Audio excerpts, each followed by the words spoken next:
So hearing loss, if it is because of a certain permanent damage or eyesight because of a permanent damage, तब तो उसको recover करना मुश्किल होगा.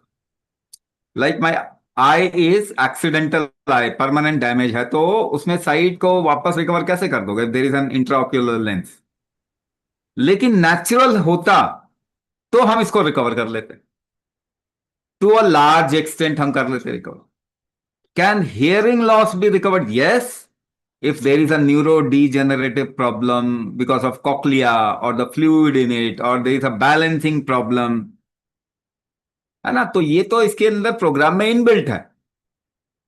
Balance को ठीक करना, प्रेशर को करेक्ट करना, जिससे कि हियरिंग होती है.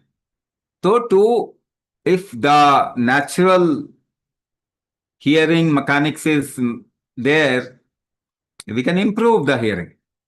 हम इसमें हियरिंग इंप्रूव कर सकते. So you are talking about auto immune disorder. Basically आप पूछ क्या रहे हैं, क्या ऑटो इम्यून डिसऑर्डर ठीक होता है? हां जी, बिल्कुल होता है. पहली बात, because of the risk in the body, immunity goes up again and again.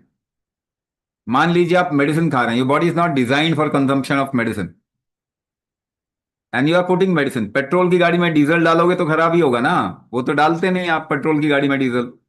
आपका शरीर भी केमिकल कंजम्पशन के लिए डिजाइन नहीं हुआ, मगर इसमें केमिकल खूब मजे से डालते हो. तो वेस्टर्न जॉम्बी है हम. पाश्चात्य देश ने हमें जॉम्बी बनाया हुआ है.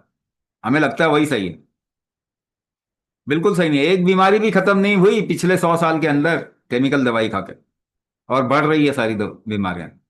उसके बाद भी हम जॉम्बी बने हुए हैं. तो जब भी हम केमिकल डालते हैं अपने शरीर में, शरीर को खतरा होता है, इम्यून सिस्टम एक्टिवेट होता है. जब भी गलत फूड डालते हैं, hybrid, inorganic, process, genetically modified food, जो कि हर जगह आपको वही मिलेगा, तो हमारा इम्यून सिस्टम स्विच ऑन होता है उसका, क्योंकि खतरा आ गया. ये जो एनवायरनमेंट खराब कर दिया, उसके अंदर सांस लेने से भी इम्यून सिस्टम एक्टिवेट होता है, खतरा आ जाता है.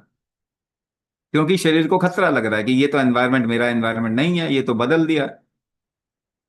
तो जब भी शरीर को खतरा होता है, वो अपना डिफेंस मैकेनिज्म इम्यून सिस्टम को उठाता है और मेटाबॉलिज्म को नीचे कर देता है. यानी भोजन के इस्तेमाल करने की कैपेसिटी, एफिशिएंसी आपकी कम हो जाती है, इम्यूनिटी बढ़ जाती है. बार बार जब ये हो रहा हो तो इसको ऑटो इम्यून डिसऑर्डर कहते हैं. अगर हम मेटाबॉलिज्म को ऊपर बढ़ा दें तो इम्यूनिटी बैलेंस आउट हो जाएगी. क्योंकि ये ऑपोजिट काम करते हैं, इनवर्सली प्रोपोर्शनल काम करते हैं.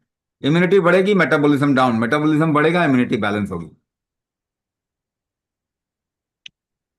तो मेटाबॉलिज्म कैसे बढ़ाएंगे? आप जितनी लंबी सांस खींच सकते हैं, अगर उससे 4 से 5 से 6 गुना ज्यादा रोक पाए, एटलीस्ट 4 टाइम्स मोर रोक पाए. जैसे आप 10 सेकंड की इनहेलेशन करें, तो 40 सेकंड अगर आप रोक पाते हैं तो आपका मेटाबॉलिज्म ठीक है. 50 सेकंड रोकते हैं तो गुड. 60 सेकंड रुकते हैं तो एक्सेलेंट.